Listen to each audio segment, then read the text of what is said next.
this number 2 seed, the Memphis Grizzlies. Ja Morant, Memphis Grizzlies had the best season in franchise history, winning 56 games, getting the top 2 seed. Nobody saw that coming. Ja was MVP candidate. He missed about a month.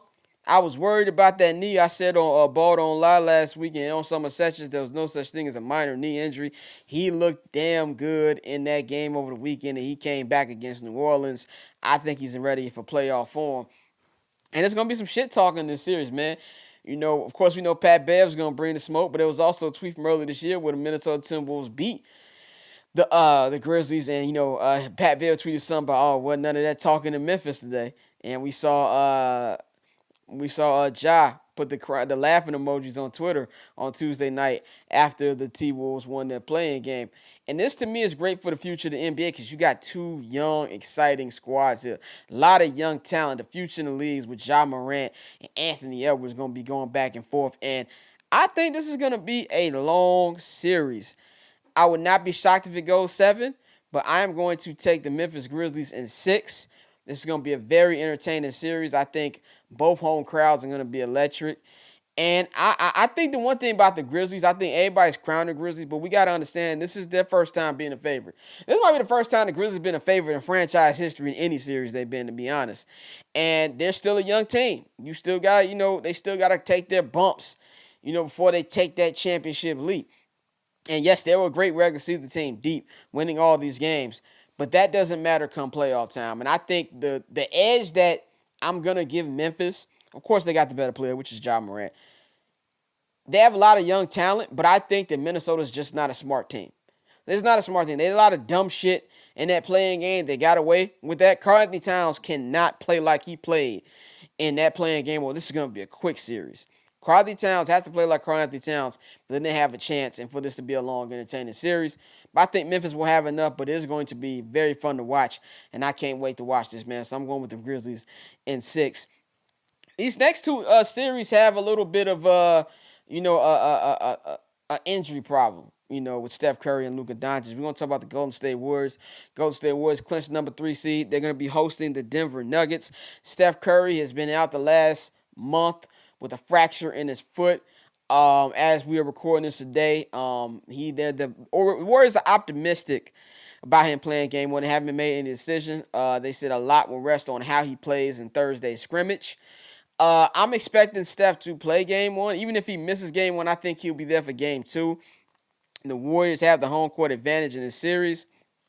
But I'm going to take the Warriors in 6 because I don't know what kind of Steph we're going to get, and he might miss game 1. So I'm going to give the Nuggets 2 games. But see, I don't think that the Warriors are in danger of winning the series, Steph Curry or no Steph Curry, just because of all the injuries that Nuggets have been dealing with. Now, if Michael Porter Jr. is playing, if Jamal Murray is playing, I'll be like, okay, well, you need Steph to win this series. Jokic is going to get his. We all know that. Jokic is going to get his. And as great as a defender Draymond Green is, he has nothing for the big guy, possible back-to-back MVP.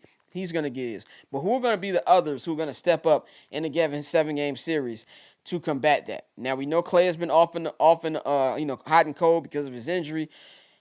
But they've got other guys stepping up. You got the Jordan Pooles. You got the Andrew Wiggins. You got the Jonathan Kumingas. They're gonna be big. Whether Steph isn't playing or whether Steph is 60 or 70%, they're gonna come up big. And I think that's gonna be enough to get them over the hump. And let's be real, Denver has not played that well over these last couple weeks.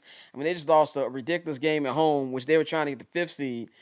A ridiculous game at home to the fucking Lakers, who let Austin fucking Reeves go for a triple-double. So they're kind of limping into the playoffs. So I think the Warriors will be able to take advantage and win this game, win the series in 6. Now, this next one, Mavericks and Jazz. This is a series that pre-Luka injury, I was going to take the Mavericks in the sweep. Because I really, really believe in this Mavericks team. I wouldn't have been shocked if they made a Western Conference Finals. That's just how big I believe in Luka. I think the Spencer Dinwiddie trade has been fantastic. Even though Tim Hardaway Jr. is out for a year, the others have really, really stepped up. Jalen Brunson has been big. Finney Smith has, been contributing to this team. Reggie Bullock has been great. It's been an overall great team. Jason Kidd had a rough first half of the season, but it's really, really bounced back and has really, really coached this team well. I don't think Luka Doncic is going to play at least the first 2 games in this series. He has a calf strain. And anybody who knows about calf strains, that's nothing to play with. Those can lead to Achilles injuries. I mean, even look Kevin Durant. He had a fucking calf strain before he tore his Achilles in the NBA Finals 3 years ago. Remember, he missed, the semifinals and the West Conference Finals after this fucking his calf up in the Clippers series. So they need to be very careful with that.